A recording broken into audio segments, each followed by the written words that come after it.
Bəhruz müəllim, bax bu məsələ məşğulluq, özünü məşğul etmək və müəyyən mənada bu siyasi anlam daşıyan məsələlərdir. Misal, çünki insan gərək torpağa bağlı olsun, məkana bağlı olsun və əgər o orada özünü görürsə, tapırsa, özünü ifadə edə bilirsə, artıq bu deməkdir ki, bəli, biz bu torpağın yiyəsiyik.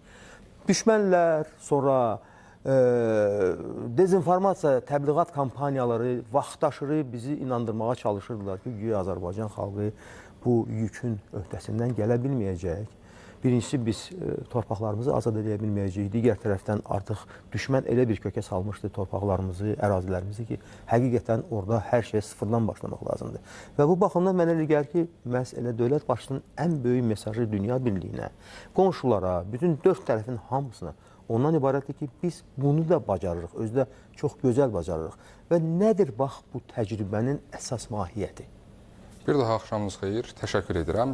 Həqiqətən də Qarabağ və Şərqi Zəngəzurda böyük qayıdış, böyük quruculuq və bərpa prosesi özlüyündə çox şaxəli, çox vektorlu, konseptual fəaliyyəti və Azərbaycanın konseptual, şəxsən Cənab İlham Əliyevin konseptual qələbəsini əhatə edir. Əvvəlcə miqyasa baxaq. BMT-yə üzv olan 200-ə yaxın dövlət var.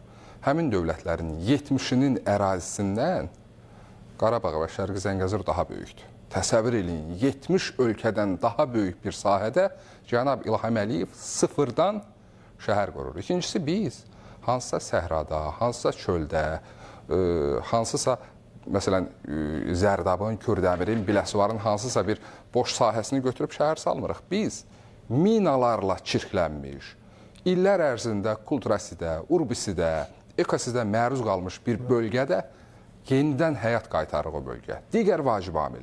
Bu bölgələrin hamısı qədim Azərbaycan əraziləridir, qədim Azərbaycan torpaqlarıdır və Azərbaycanlıların əzəli əbədi yurt yerləridir. Cənab İlham Əliyev o torpaqlara böyük qayıdıcı, həm də milli ruh şəklində qaytarır. Çünki 30 il ərzində Ermənistanın dövlət siyasəti çərçivəsində o ərazidən saxtakarlıq yolu ilə, cinayətlər yolu ilə Azərbaycanlıların izləri silinməyə çalışıb və bu istiqamətdə xeyli də irəli gediblər. Və bu istiqamətdə olaraq dünyada da o bugün Trumpın fake news adlandırdığı o mərkəzlər xeyli sayda da kömək ediblər. Və nəticə itibarilə Cənab İlham Əliyev bax, bu prosesin də öhdəsindən gəlib. Bugün artıq Qarabağa, bilirsiniz ki, 70 bindən artıq insan orada yaşayır. Bu və müvəqqəti, daimi bütövlükdə. Bugün onların hər biri, o köçənlər, daimi köç edənlər, Ağalıdan baxsaq, Ağdama baxsaq, Füzuliyə baxsaq, Cəbrailə baxsaq, hər biri işğal dövründən əvvəlki ruhla qayıdıblar və hər biri artıq hər bir Cəbrailli Cəbraildə olduğunu çox rahat formada hiss edir. Çünki dünya təcrübəsində də qaçqınların qayıtdığı məqamlar var, məkanlar var, qayıdırlar, tamamilə kvadrata oxşar, dördgünc evlər, hər kəs eyni şəraitdə, yəni əvvəlki ruh qayıtmır. Amma Azərbaycan eyni zamanda, məsələn, Laçının ruhunu qaytarıb. Bəli. Bu özlüyündə çox vacib məqamdır. Əlbəttə, bu prosesdə digər uğurlu məqam özlüyündə həmin bölgələrə qayıdan insanlarda inamın təlqin olunmasıdır və dünyaya göstərilməsidir ki, biz bura əbədi qayıtmışıq. Çünki biz Azərbaycan 2030 sosial-iqtisadi inkişafa dair milli prioritetləri müəyyənləşdirərkən Cənab İlham Əliyev açıq formada ifadə edir ki, Azərbaycanın qələbəsinin davamlığı üçün əhalinin dayanıqlı məskunlaşması vacib şərtdir. Bu, həm də bizim zəfərlərimizin davamlılığının təmin olunmasıdır və Laçına köçən, Ağdəriyə köçən, o cümlədən digər bizim bölgələrimizə köçən Qarabağ və Şərqi Zəngəzurda vətəndaş bilir ki, bura əbədi qayıdıb. Bu nə deməkdir? Bu, eyni zamanda dünyaya da sülh mesajıdır ki, biz bura müharibə etmək üçün gəlməmişik. Düzdür, bizim gücümüz, imkanlarımız, məsələn, Tərtərdəki açılış, Ağdərədəki aidiyyatı poliqonun açılışı və s. Bunlar hamısı göstərir ki, biz güclüyük.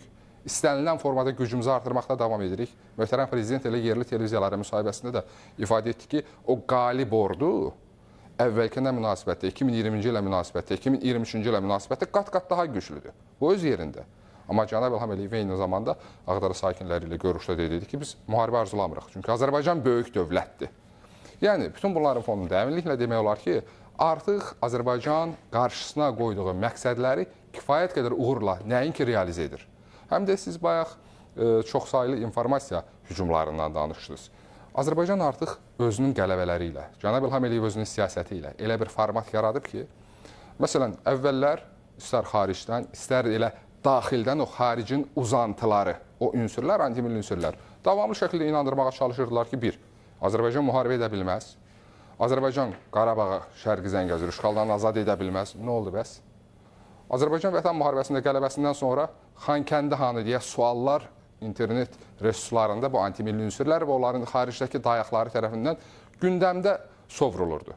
Yaxşı, nə oldu sonra? Yəni, cənab İlham Əliyev göstərdi ki, bizim üçün kənardan kimsə proqnoz verə bilməz.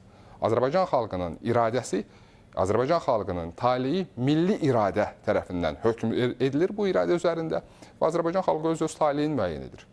Və bu mənada, o cümlədən də böyük qayıdış və böyük quruculuğun həyata keçirildiyi torpaqlarda, ərazilərimizdə həyata keçirilən tədbirlər özlüyündə təbii ki, bu məqsədlərin hamısını əhatə eləyir və orada təbii ki, əsas istiqamətlərdən biri məşğulluqdur. Amma cənab İlham Əliyevin çox vacib bir mesajı oldu belə sakinlərlə görüşərkən və ifadə etdi ki, sakinlər özləri də artıq aidiyyəti istiqamətdə müvafiq fəallıq göstərməlidirlər. Məsələn, dövlət hər bir şəraiti yaradıb ki, orada heyvandarlıqla, arıçılıqla, digər istiqamətlərdə məşğuliyyət təmin olunsun. Çoxsaylı müəssisələr yaranır, sənaye müəssisələri yaranır.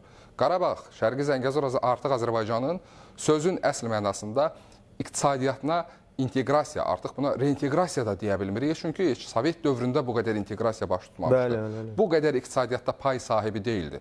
Amma artıq Qarabağ Azərbaycanın belə deyək, mərkəzi balansına artıq enerji ötürən bir sistemə çevrilib. Yəni, biz bunlara nail olandan sonra təbii ki, dayanıqlı məskunlaşma da, qalibiyyətimizin, zəfərimizin dayanıqlığı da təbii ki, təmin olunacaq. Və mən bugün əminliklə deyə bilərəm ki, Azərbaycanın Vətən müharibəsi, antiterror tədbirlərində qələbəsi qədər və ondan çox da artıq böyük qələbəni bugün tikinti, quruculuq, bərpa prosesində Azərbaycanlıların ləyaqətli və böyük qayıdışının Azərbaycan milli kimliyinin Qarabağ və Şərqi Zəngəzurda yenidən dirçəldilməsi istiqamətində atılan addımlarla biz yaşayırıq və cənab İlham Əliyev sözün əsl mənasında bugün yeni Azərbaycan quruculuğunda yeni tarix yazmaqdadır. Bəhruz müəllim, bax, bu məsələ tək Azərbaycan üçün vacib deyil. Yəni, Azərbaycan bu layihəni özü müəllif olaraq irəli sürüb və biz demirik ki, bu bizim inhisarımızda olmalıdır. Biz deyirik ki, bu bütün qonşularımız üçün, bütün istənilən tərəflər üçün böyük imtiyazlar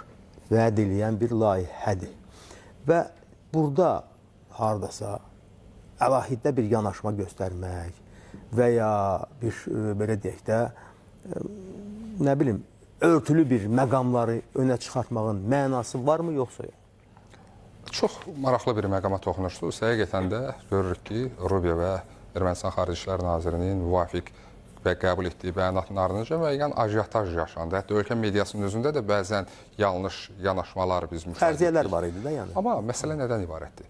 8 avqust biz müvafiq bəyanatına diqqət eləyək. Nə qeyd olunurdu ki, sülh, sabitlik və rifah naminə biz müvafiq addımları atırıq, o cümlədən kommunikasiyaların açılmasını. İkincisi, kommunikasiyaların açılması məsələsində Trumpın özünün imzaladığı müvafiq o bəyanatda nə ifadə olunurdu? İfadə olunurdu ki, Azərbaycan daxili, Azərbaycan və ikitərəfli və bir də beynəlxalq xətlərdən söhbət gedir. Yəni, biz nə arzu edirdik? Müharibəyə qədər də, müharibədən sonraki dövrlərdə, Ermənistanın susqunluğu ətalət dövründə də biz deyirdik ki, Azərbaycandan Azərbaycana, yəni Azərbaycandan Naxçıvana bu bir mənalı şəkildə Azərbaycanın daxili yurisdiksiyasında olan məsələdir və dünyanın əsas güc mərkəzində bu bir mənalı şəkildə təsdiq olundu. Yəni, proseslər Azərbaycanın arzu etdiyi səviyyədə də davam edir. Bugün Rubionun və Ermənistan Xarici İşlər Nazirinin qəbul etdiyi bəyanat bu məqamları istisna etmir. Əksinə, bizim dediyimiz kimi biz o prosesi ətalətdən çıxarmaq istəyirdik. Necə ki, 10 noyabr bəyanatından sonra proses düşdü ətalətə. Bugün amma 8 avqust bəyanatından sonra biz artıq ətalətdən prosesin çıxdığına şahidlik edirik. Ermənistanın baş naziri artıq bəyan edir ki, gələn ilin ikinci yarısında dəhlizlə bağlı texnikasızlandırma işləri yekunlaşacaq və s. və ilaxır. Yəni, Gözləm, üzr istəyirəm sizdən, yeri gəlmişkən elə Dövlət Başçısı Prezident İlham Əliyev yanvarın 6-sında yerli televiziya kanallarına verdiyi müsahibədə bu məsələ xüsusən toxundu. Gəlin, diqqət ya da salaq, sonra siz fikrinizi davam edin. Təbii ki. Ancaq Zəngəzur dəhlizi açılandan sonra Sovet vaxtında Sovet İttifaqı İran yolu yenə də bərpa ediləcək. Yəni ki, Rusiya, Bakı, Ağbənd, Ermənistan, Naxçıvan, Cülfa və Fars körfəzi. Yəni bu şimal-cənub marşrutunun ikinci yolu olacaq. Eyni zamanda orta dəhlizin də ikinci yolu olacaq. Və təbii ki, yük aşırma qabiliyyəti artacaq və Naxçıvandan iki istiqamət üzrə yol davam edəcək. Bir istiqamət Türkiyə, Avropa, bir istiqamət İran, Fars körfəzi və Yaxın Şərq. Və qeyd etdiyim kimi, bunun əsas, necə deyərlər, istiqamət verici tərəfi də biz olacağıq. Yüklər cəmləşəcək Azərbaycanda və Azərbaycandan müxtəlif istiqamətlərə gedəcək. Ona görə Zəngəzur dəhlizinin reallaşması artıq həll olunmuş məsələ kimi qəbul edilməlidir. Mən inanmıram ki, Ermənistan bu məsələdən boyun qaçırsın. Bu, özünə qəsd kimi qiymətləndirilə bilər. Xüsusilə nəzərə alsaq ki, Amerika prezidenti Trump bu yola öz adını verib. Artıq bu onun yoludur. Və Ermənistandan da gələn xəbərlər onu göstərir ki, bu il bu yolun fiziki tikintisi nəzərdə tutulur. Və bildiyiniz kimi, keçən il Qars-Naxçıvan dəmir yolunun tikintisi ilə bağlı Türkiyə tərəfi qərar qəbul etmişdir. Və beləliklə Naxçıvandan Qarsa qədər və faktiki olaraq Türkiyənin dəmir yollarının şəbəkəsinə tam bağlantı olacaq və bu da çox önəmli layihə sayılmalıdır. Çünki mütləq Naxçıvanı Türkiyə ilə də birləşdirə biləcək dəmir yolu olmalıdır və bütün bu layihələr koordinasiya şəklində təbii ki, aparılmalıdır. Azərbaycan ərazisində daha tez bütün bu yollar həll oluna bilər. Amma koordinasiya olanda xərclənən vəsaitə qənaət olacaq. Çünki biz də bilməliyik ki, nə vaxt hansı yolun segmenti hazır olacaq ki, o vaxta qədər öz infrastrukturumuzu buna hazırlayaq. Amma yenə də deyirəm, bizim ərazimizdə Zəngəzur dəhlizi ilə bağlı heç bir artıq problem qalmayıb. Azərbaycan məhz bax bu qaydada hərəkət eləyir. Çünki əgər öhdəliyi götürürsə, bütün problemləri vaxtı-vaxtında həll edir və digər tərəfdən də qarşı tərəflərin hamısını bildirir ki, biz tam hazır şəraitdeyiz. Siz də öz sözünüzü deməlisiniz. Buyurun, Bərz müəllim. Əlbəttə, cənab İlham Əliyevin nitqindən də göründüyü kimi, bəli, biz bu layihənin həm təşəbbüskarı kimi, bu layihənin reallaşması istiqamətində göstərdiyimiz iradə və gəlinən hazırki nöqtə bu böyük uğurumuzdur. Amma daha böyük uğurumuz cənab İlham Əliyevin qlobal güclərin maraqlarının bu bölgədə, konkret olaraq Azərbaycanın təşəbbüsləri üzərində salınacaq müvafiq Zəngəzur dəhlizi layihəsində, DRIP layihəsində uzlaşdıra bilməsidir. Maraqlar uzlaşandan sonra, xüsusən iqtisadi maraqlar uzlaşdırıldıqdan sonra hər hansı kiçik dövlətin, hətta böyük dövlətin belə tək başına bu prosesdə əngəl, maneə törədəcəyi o qədər də ağlabatan görünmür və ümumiyyətlə ağlabatan görünmür. Heç kim öz gəlirlindən geri çəkilməz və xüsusən də nəzər alsaq ki, bir daha deyirik, proseslər Azərbaycanın bölgədə gündəlik müəyyən edən mövqeyinin, diktə edici mövqeyinin, aparıcı mövqeyinin hakim formada davam etməsi şəraitində bu proseslər öz axarında olacaq. Digər tərəfdən, digər maraqlı istiqamət ondan ibarətdir ki, biz bəzən ictimai-siyasi sabitliyi, o cümlədən Azərbaycanın qlobal qələbəsinin ardınca yaranan gəl-siyasi reallığı bəzi hallarda yalnız region qismində qiymətləndiririk. Bəli, təbii ki, ədalətsizlik olar onu yalnız Azərbaycan sərhədləri çərçivəsində ictimai-siyasi sabitliyi adlandırmaq. Digər, bunun vacib istiqaməti ondan ibarətdir ki, bu sabitlik, bu investisiya üçün, bu iqtisadi layihələr üçün, cümlədən də orta dəhlizin cari segmenti üçün təhlükəsiz şəraitin əhəmiyyəti yalnız Azərbaycan və regionla bağlı deyil.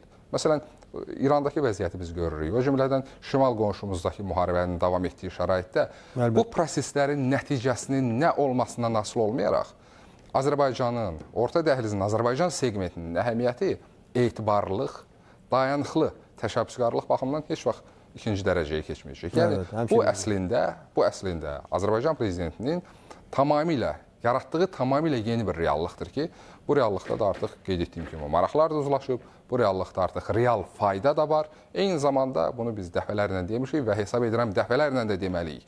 Tarix boyu bizim coğrafiyamız bizim üçün problem olub. Ancaq işğalçıları cəlb edib. Azərbaycan dövlətçilik tarixində fərq etməz bu dövlətçilik hansı dövrdə necə adlanıb dövlətlərimiz. Azərbaycan dövlətçilik tarixində Cənab İlham Əliyevə qədər heç kim Cənubi Qafqazın coğrafiyasını Azərbaycan üçün dividendə çevirməmişdi. Biz bunu bacarmışıq və uzun illər hələ Azərbaycan dövlətçiliyi davam etdikcə də bunun faydasını görəcəyik.